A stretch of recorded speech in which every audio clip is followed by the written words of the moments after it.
আসসালামু আলাইকুম সবাইকে, আশা করি সকলে ভালো আছেন। আমিও ভালো আছি আলহামদুলিল্লাহ। তো বেশ কিছুদিন ধরে আব্বুর ইচ্ছে ছিল দেশি মুরগি পালন করবে, আর তার সাথে ফেন্সি মুরগির ডিম দেশি মুরগি দিয়ে ফুটাবে। তো তার জন্য হচ্ছে কিছু ফেন্সি মুরগির ডিম অর্ডার করা হয়। তো এই দেখেন আব্বু ডিমগুলি আলাদা করতেছে, প্রত্যেকটা ডিম আলাদা করতেছে। এই ভিডিওতে মূলত সবটা জার্নি আপনাদের সাথে শেয়ার করবো ইনশাল্লাহ। সবাই ভিডিওটা শেষ পর্যন্ত দেখেন। এই যে দেখেন আপুর থেকে হচ্ছে ডিমগুলি আনি, খুবই সুন্দর করে হচ্ছে প্যাকেজিং করছে। আমি আপুর আইডি মেনশন করে দেবো, স্ক্রিনে হচ্ছে পেজের স্ক্রিনশট দিয়ে দিব আমি। তো চলুন কথা না বাড়িয়ে মূল ভিডিওতে ফিরে আসা যাক। যেহেতু অনেক দূর থেকে পাঠানো হয়েছে ডিমগুলি প্রত্যেকটা ডিম ঠিক আছে কিনা আবু চেক করতেছিল আর সুন্দর করে সাজিয়ে রাখতেছিল।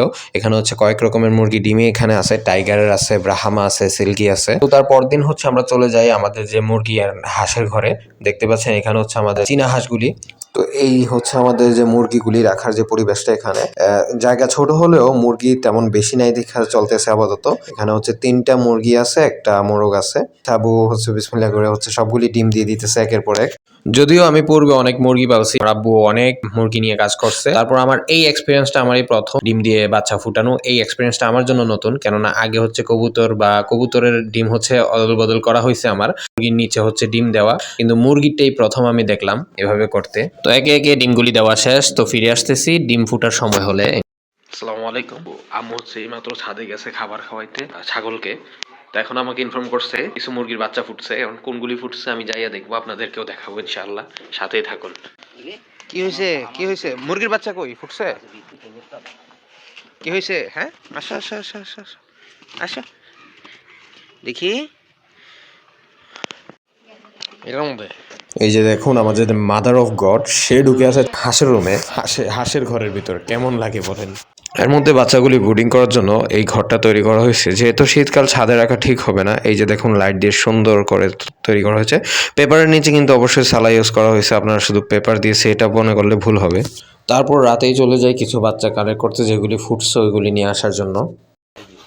এ হচ্ছে এটা টাইগার ফুটছে। হ্যাঁ, টাইগার ফুটছে। আলহামদুলিল্লাহ, মাশাআল্লাহ। দেশি মুরগির বাচ্চার থেকে অনেক ভালো লাগে বেশি। তো এরপর বাচ্চাগুলি দেখতেছিলাম বাচ্চাগুলি ঠিক আছে কিনা, আর হচ্ছে নিচে নেওয়ার জন্য প্রিপারেশন নিতেছি। সবগুলি বাচ্চা নিয়ে নিলাম। তো এখানে 6টার মতো পাইছি আলহামদুলিল্লাহ বাচ্চা। একটা হচ্ছে মার কাছে দিয়ে রাখছিলাম, ওটা একটু উইক মনে হইতেছিল। বাকিগুলি হচ্ছে এর মধ্যে হচ্ছে একটা বাচ্চা মারা গেছে অ্যাক্সিডেন্টলি, আর 6টা পাইছি একদম সুস্থ আলহামদুলিল্লাহ। সবাই মাশাআল্লাহ বলবেন অবশ্যই।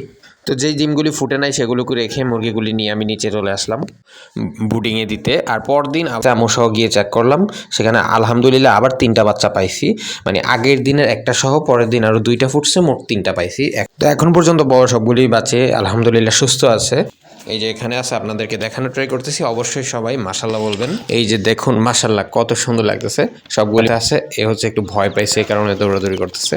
অ্যাক্টিভ আছে। তো ভিডিওটা মূলত এই পর্যন্তই। পরবর্তী আপডেটের জন্য অবশ্যই ফলো বা সাবস্ক্রাইব করে রাখবেন। আর কোনো মতামত পরামর্শ থাকলে অবশ্যই কমেন্ট করতে পারেন। আমার জন্য অবশ্যই দোয়া করবেন যেন এই হবিটা ধরে রাখতে পারি।